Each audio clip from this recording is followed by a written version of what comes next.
Эд шидтэй хувилгаан лав нарын тухай ам дамжсан яриа. Гайхамшигтай эрдэм номтой онцгой хувьдастай дамаг болж мөнхөрсөн хувилгаан лав нар Монголд олон байсан гэдэг. Тэдний ихэнхийг 1937 онд ногоо малгайтнууд хувьсгалын эсэргүү хэмээн буудан хороож 700 гаруй сүм хийдийг үнсэн товрог болгосон байдаг. Нутаг усныхаа зон олны дунд дамаг болж мөнхөрсөн хувилгаан шидэт лав нарын онцгой хувьдас эд шидийн тухай ам дамжсан яриа олон бий. Таранч давтан 1960-ад онд Увс аймгийн Малчин суманд Монголын Довдог хэмээх гал таринтай гэж нутгийнхандаа шүтгдсэн өвгөн лам амьдарч байлаа. Тэрбээр элдв өвчтэй хүмүүс өөрөөс нь аврал ирж ирэхэд хэдхэн тариндаад эдгэждэг байжээ. Шүдэн өвдөд байж ядаад ирсэн хүмүүсийн шүдийг ганц тариндаад согоггүй эдгэдэг байсан гэлцдэг. 1950-ад онд Довдонгой нутгийнхаа хэдэн залуутай хамт цагаан нуурын дамжлага бааз руу жин тэгээд нутгийнхаа хилийн дэс алхаад удаагүй байтал ширүүн бороо орж хувцас хунар ачаа бараан норж ихэд цутарцгаажээ. Хагас өдрийн газар бороон дундуур сажилж цангаж ядарсан Довдон тэнгэр онгойж бороо зогсмогц нөхөддөө хандаж хэдүүл ачаа хөсгөө буулгаж тэмээнийхээ нурууг амрааж цай хоол хийж идэн байгаа. Цай холдож толгой өвдөд хизүүдлээ гэхэд аргал хомоол бороонд норчсон харган бодрог нь байхгүй тал газар яаж галт хүлэх юм бэ? Ядахнаа өөрт явсан чүдэнс нороод тамхи татах аргагүй болчихоц гэцгээжээ. Довдонгой нөхдөө тойруулж харснаа би нэг арга бодъё гэж итгэлтэй хэлэхэд түүнийг шүдэж биширдэг залуус дуртаяа буудлаж нойтон аргал хомоол түүж ирцгээжээ. Тэнгэр онгоос нь ч аргал хомоол нойтон болохоор яагаад ч гал асаах аргагүй байсан аж. Довдонгой нэг нойтон хомоол гартаа барьж амандаа хідэн хором тарин уншснаа хид үлэн тариндаж орхисонд уугаад асч эхэлжээ. Довдонгой нойтон аргал хомоол тариндаж хатаан гал асааж хоол хийж идцгээжээ. Шал нойтон аргал хомоол тариндаа тасаачихна гэдэг гайхалтай хувьдас шүү гэж хамт явсан жинчин нөхд нь бахархаж ярьдаг байв. Гал таринтай хүн ийм эд шидтэй байдаг гэлцдэг. Довдонгой зарим хүмүүсийн өвчнийг эдгэхийн тулд зузаан төмөр галд улаасгаж галаас гаргамгц хилээрээ шар шар хийдэл долооход өнгө нь хуурж хүрэнцээр хүрдэг. Тухайн хүний өвчин шаналгаа өргөс авсан юм шиг арилдаг байсан тухай шүтэн бишрэгчд нь өдгөөч бахархан хуйчилсаар байдаг. Нэг хавар нутгийн настай хөвгшний бие муудаж Довдонгойг залж иржээ. Довдонгой шоо орхисноо. Танах цагаан өвгөний сэтэрхийлэг шаардлагатай юм байна. Би цагаан сэрх сэтэрлэж өгөмз. Сар бүрийн 15 сэдэртэй ямаагаа арцаар ариулж байх хэмээн айлтгад хөвгшний сэтгэл зовсон янзтай. Манайд насгүйцсэн цагаан сэрх байхгүй яах вүлээ гэж асуулаа. Зүгээрээ сэтэрлүүлэх ямаа чинь одоохон гүгээд ороод ирнэ.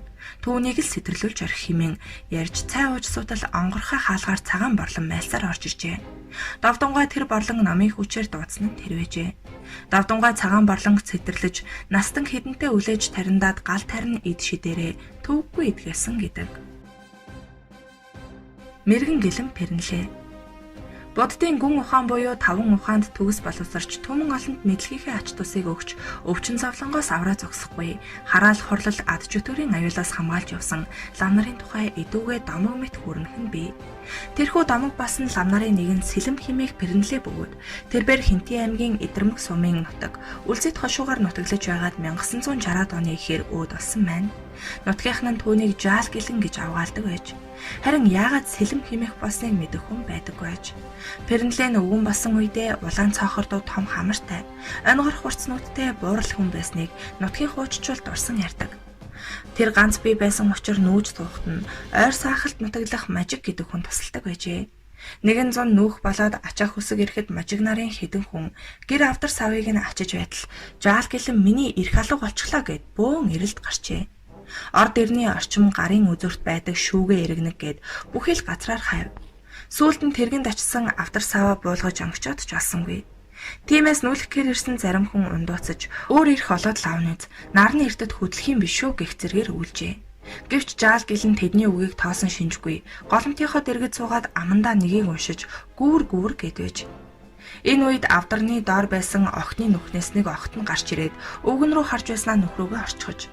Гэвч удаж төдөлгүй нүхнээсээ эрхийг нь 100 гарч ирээд чирсээр яваад жаал гэлэнгийн дэргэд авчираад нэгэнтээ час гэж дуурайд нүхэндээ оржээ. Тэгтэл жаал гэлэн тэгнээ тэр хуухай чинь нүхэндээ аваачсан байх нь гэд эрхээ авчныг үлээгээд өвөртөлсөн гэдэг. Нутгийнхан алдсан мал эд хөрөнгөө олох арга замыг заалгаж мэрэглүүлэх гэж байнга л түүн дээр ирдэг байж. Өвгөн зүс өнгөийг нь асуулгүйгээр хидийд хаанаас алдсныг нь сонсоод л шууд хэлдэг байж. Нэг удаа түүн дээр нутгийн хүн ирж алдсан адуугаа мэрэглүүлтэл жаал гэлэн өнгө зүсийг нь асуулгүйгээр "Заах уу?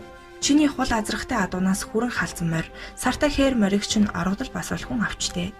Тэр холдоогүй. Энүүхэн арын уулын баруун хойхонд бусгаад дээрээ явсан хүнийг унахчихсан. Хоёр морь чинь адуу руугаа ирж явна. Хүрнэн дээс нь ногторхгүй юмтай. Сартай хээр нь салбархаа бүсээр мөн ногтолсон явж байгаа гэж хэлжээ. Хоёр морио алдсан хүн адуун дээрээ давхиад очвол хоёр морин жаал гэлэнгийн хэлсэн ногторхгүй юмтай адууныхаа захад идээшилж байсан гэдэг. Өвгнийх 100 дугарж авах хэмээх айлтай цуг зусжээ. Дугарж авын хүү нилээд дэггүй хүүхэд байж. Нэг өдөр тэр жаал гэлэнгийн морины аргамжийг гадаснаас нь мулталж аваад шаваастай аргалт нуужээ. Тэгээд энэ өвөөг их мэрэгэн хүн гэдэг. Аргамжаа олох нь уу яах нь вэ гэд харуулдаад байж. Нар шинхийн өмнөхөн өвгөн морио хөтлөөд аргамж байсан газар очиж аргамжаа хайж хэд тойрсноо буцаж ирээд морио тэрэгнээс уяад гэрийнхээ өдөнд баахан сууж гин. Жаалхөө өвгнийг ажиглаад л тоглосон болоод байж. Тэгтэл өвгөн босоод шууд л шаваастай аргалд очиж нуусан аргамжийг аваад гэр рүүгээ ирж явахдаа хүүд "Дэггүй дамшиг хуухай" гэж хэлчихэд морио аргамжсан гэдэг. Пернлэвэ цаг үргэлж ном уншиж суудаг байсан бөгөөд түүний гэрт өөрийнх нь ор нэг авдар тогооны иргэнээс бусад зайд нь ном судар дэлгүүрийн бараа шиг л овоолоостай хураасан байдаг байж. 1920-ад оны сүүлчээр жаал гэлэн залуу байхад хуучин Сэцэнхаан аймгийн Сүжигт байсан хошууны засаг. Тэргүүн зэргийн тайж хэрэгмийг 1888 онд залгамжлан авсан. Дэмжигванжил тайжийн бие өвчилж ойр хавийн отож maaрамт нар болон мэрэгэн төргөн хүмүүсээр үзүүлж эм таан уулгаж гүрэн ном уншуулад тусыг эсолжээ. Залгагдаж ирсэн хүмүүс хошуу ноёноо үзээд "Таны бие удахгүй илааршин" гэх боловч улам дардаад байж. Нэг өдөр ноён өөрийн хатан лувсан гомпилд хандан "Энэ хүмүүс намайг хуураад байна уу? Эсвэл юу ч мэдэхгүй болохоор сэтгэл засгаас өөр үг хэлэхгүй байна уу? Жаал гэлэн авчирч үзүүлэх үү" хэмээжээ. Алдарт дууч гэж Монгол улстай алдарсан Богд хаанд хүртэл уянгат сайхан хоолоогоороо дуулж нэр хүнд алсан хатан лувсан гомпил. "Тэгээ дээ. Жаал гэлэнгийн үг хатуул гэдэгтэй" гэхэд ноён "Үнэн үг хатуу байдаг юм да. Тэгэл эднүс түүнээс цэрвж байгаа хэрэг" гээд Пернлэ гэлэн авчирхаар болж шадар хяан морджээ. Жаал гэлэн залгадаж ирээд ноёны өмнө мэрэг төлөг тавьж сүйд болсон чгүй. Шууд л "Ноён тоо, таны насны хэмжээ дууссан байна шүү дээ. Одоо эмч домч энэ тэрийг залж хөрөнгө өрөөд яах вэ" гэж гин. Хошуу ноён хариу юу ч хэлээгүй бөгөөд түүнээс хойш удалгүй таалал төгсжээ. Ийхүү сэлэн Пернлэ хэмээх лам далдыг харах эд чадлыг номноос авч насан туршдаа олны тусын тулд тэр эрдмээ зориулжээ. Хүнхүү хэмээх данзан. Ард түмний шүтэж бишрэх эрхчлөөг хааж боож байсан 1950-аас 1960-ад онд зан олонд эрдэм чадлаараа тусуулж ихэд шүтэгдэж байсан Увдас лам хүнхүү хэмээх данзангааг гай зовлон тохиолдсон айлууд нууцаар гэртээ урьж ном уншуулж гүрэм хийлэгдэг байжээ.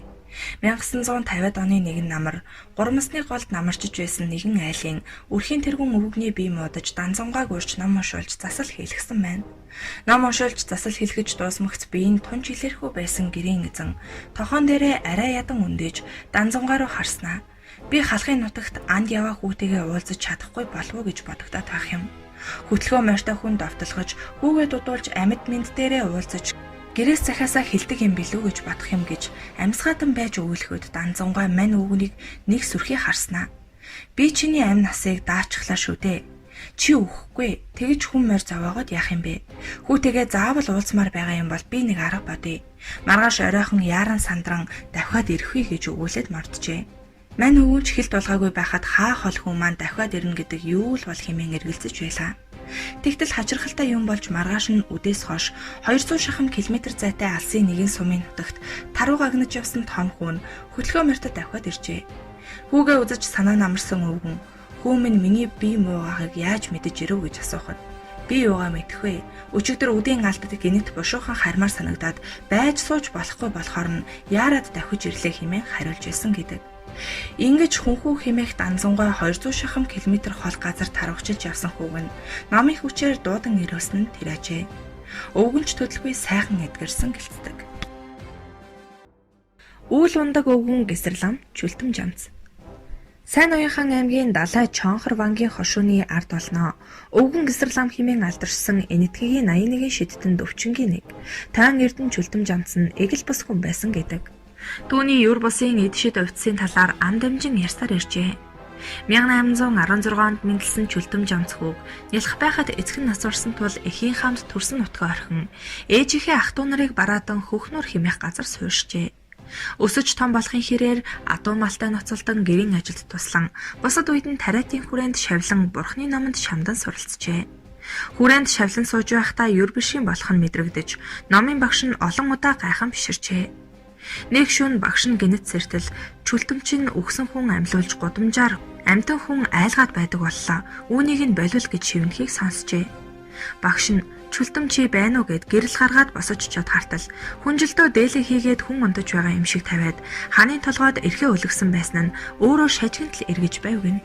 Багш нь суун тусан залбирч би ямар заяагаар ийм эд шидтэнтэй учрваа гэж бодоод өөрөө эргэлдэж буй эрхнээс нь адис авч орондоо ороод нойр нь хүрэхгүй хэвдэж гин. Үүр дөнгөж цайх үед хаалганы онс нь өөрөө мултраад Чүлтэмхүү сэмээрхэн орж ирээд ор руугаа орчихож гин. Үүр гэгэрэнгүүт багш нь босоод галаа түлэх гэтэл Чүлтэм багшаа би түлье та яах вэ гэж хэлтэл багш нь үгүй зүгээр багш нь өөрөө түлье. Өнөөдрөөс эхлээд чи миний багш. Би чамд ном заана гэж юу байх вэ? Надад чи адис тавь гэжээ. Чүлтэм яалаа гэж би номынхоо багшид адис тавих вүлээ гэхэд багш нь чиний эд шидийг олон удаа үзэж харлаа. Чи ч замаах уу би ч замаах уу гэжээ. Ингээд багштай ирэхээрээ адис тавьж өгөөд эд шидэн тодорсон хүү номын мөрхөн хүссэн газартаа явдаг болжээ. Тэр цагаас хойш Чүлтэм Жамцхүүг хот саахалтаараа байтугай хотол олноороо хүндэтгэн хүрээлж юр бусын гайхамшигыг нь хөхүүлэн дэмжих болжээ. 1842 онд Гэсэр сүмд урт үүлэн химээх Гэсэр цамын хатус хорыг Манжин хааны зөвшөөрлөөр анх цугласан бөгөөд энэ улсад Чүлтэм Жамц гэвш гол үүрэг гүйцэтгэсэн тул тэрбээр сүсэгтэн олноос үүл ундаг өвгөн Гэсэр лам химээх алдрыг хүртсэн байдаг. Нэгэн өдөр Гэсэр ламтан дарахтын бөө намайг үзэлцээ гэд дуудаад байх юм химээгээд хоёр шавээ дагуулад эгийн даваа руу явжээ. Эгийн даваанд хүрч очтол цахилгаан цахилж ширүүн бороо асгаран үер буугаад тэр хавийн уул ус хилэгнэж байв гин. Гэсэр ламтан хоёр шаваараа даруухан гурилан хүн хийлгээд хийлгсэн хүнээ дээш доош нь харуулж илтвлээд тарин уншаад байж гин.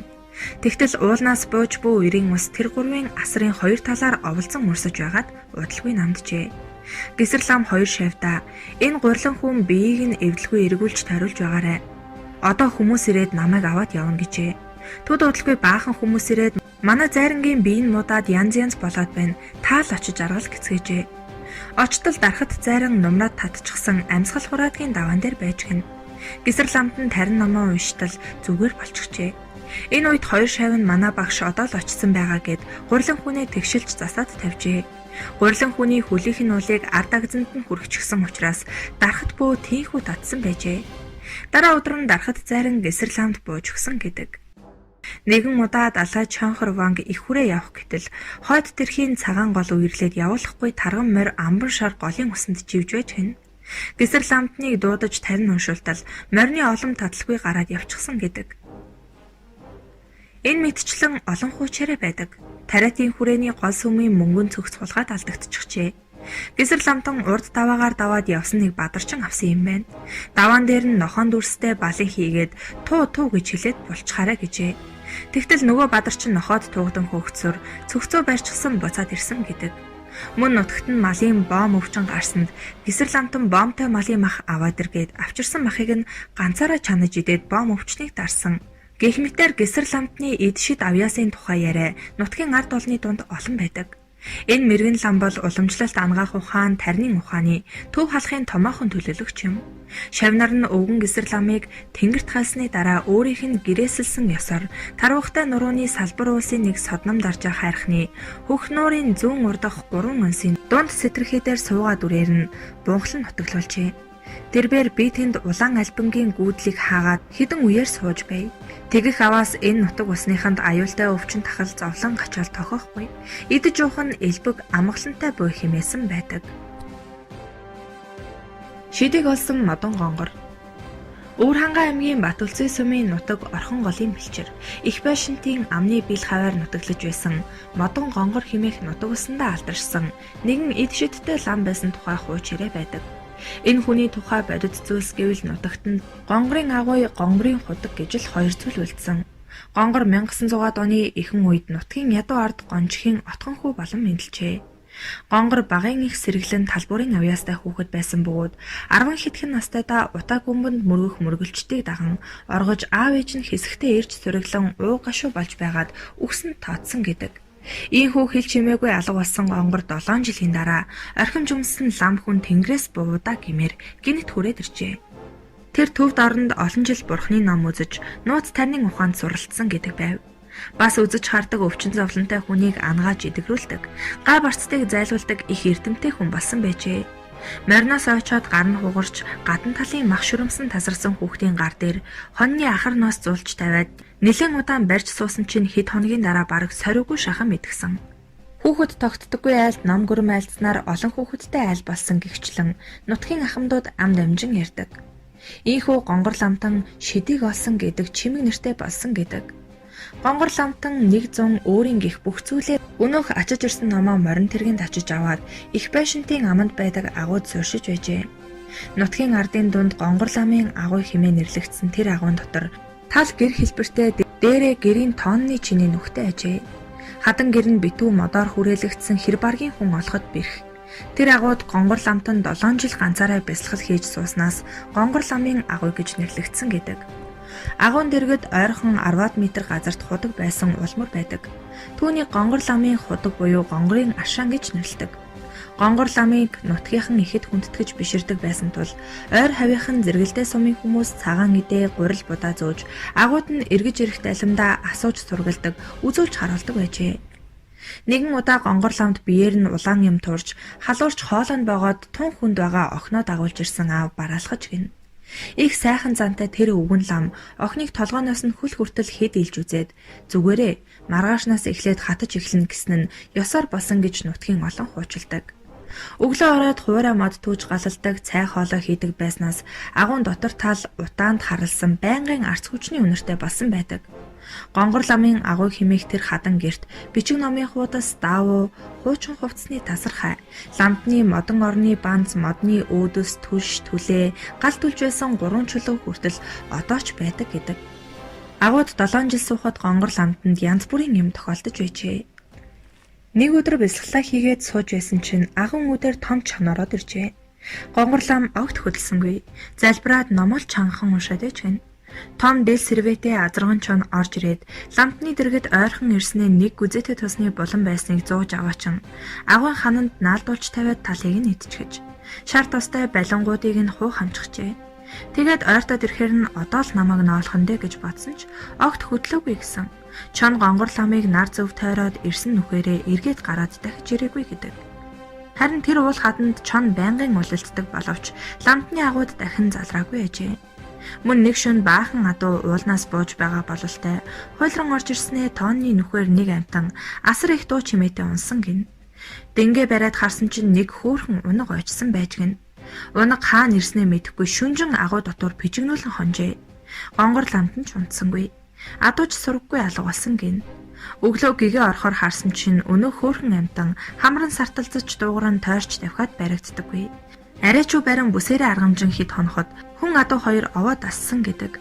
Агуунаас нэл хунгийг гаргаад явуулчихор чон идчихэн.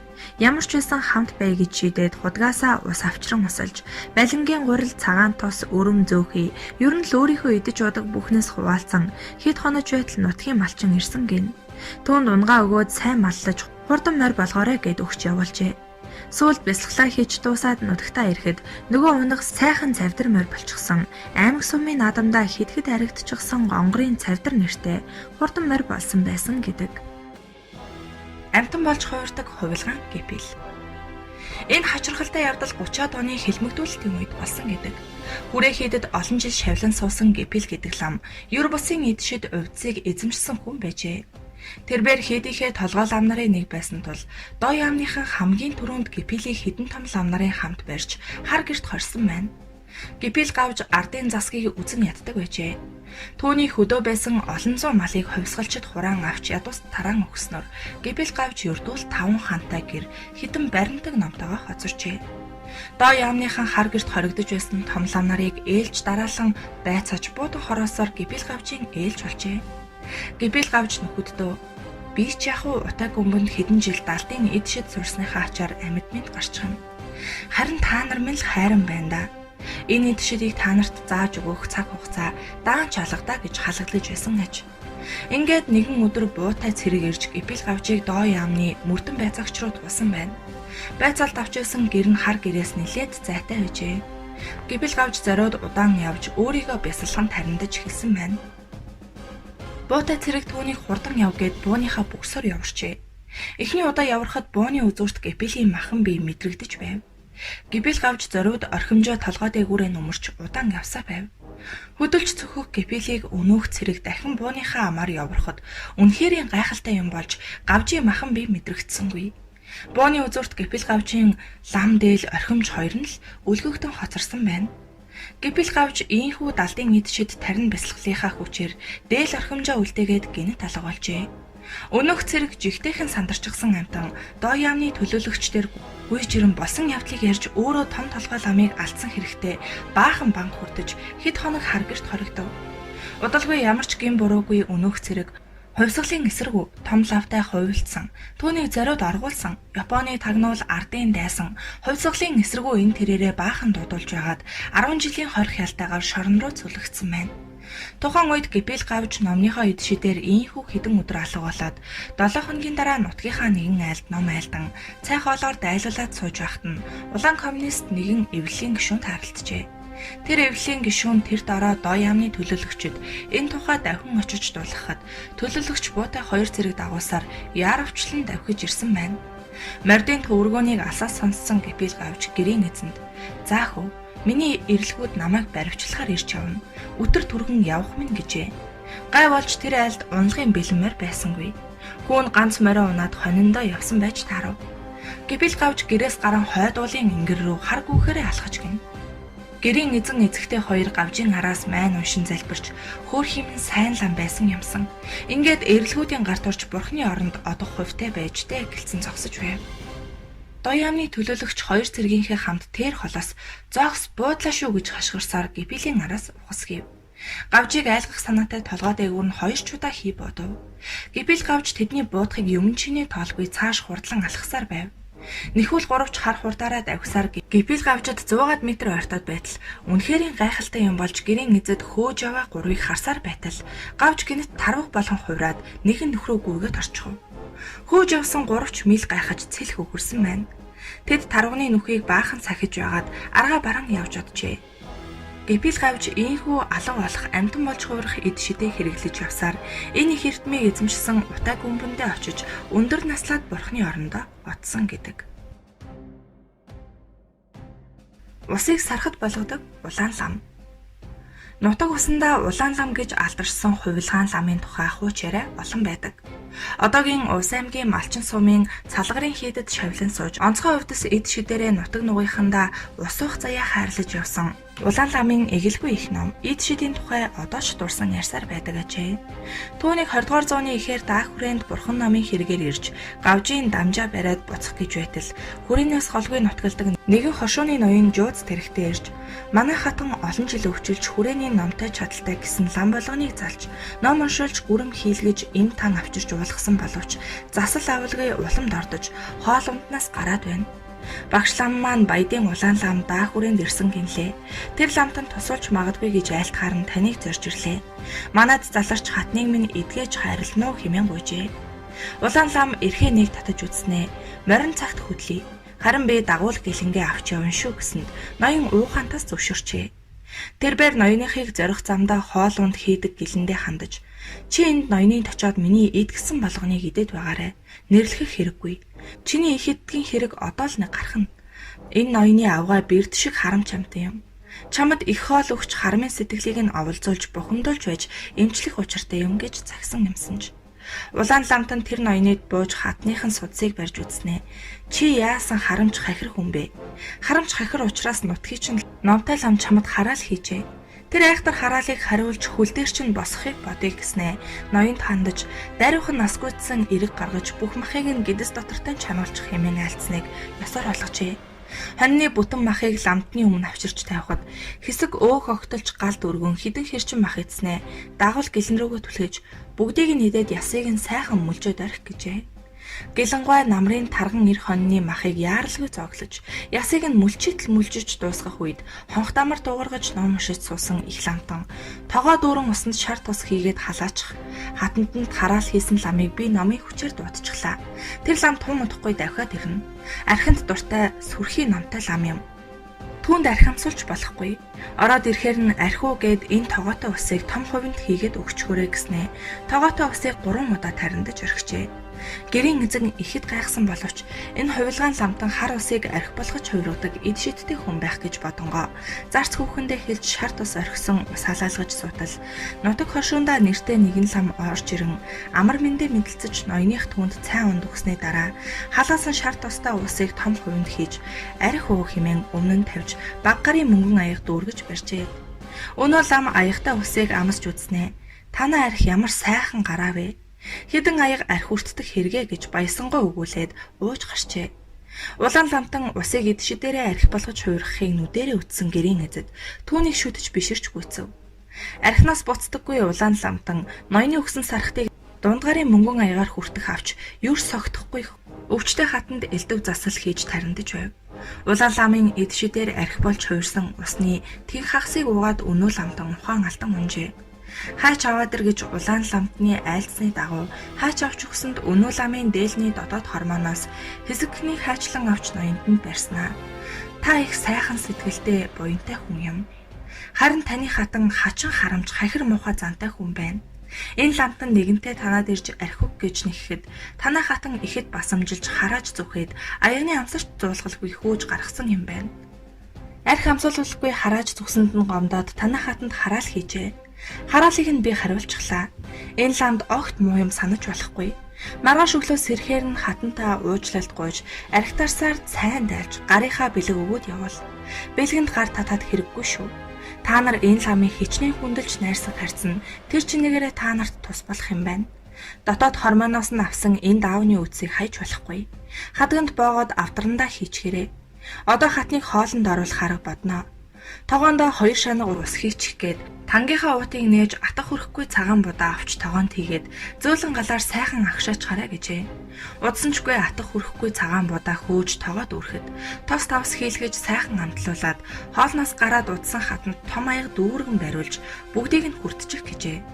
Тэгтэл хоол идэх нь байтгаа өндрийг нь чавч чаддаггүй хатан өндөөж суугаад амтрхан идэж дуусгаад за чи одоо ямар ч хоол иддэг болно.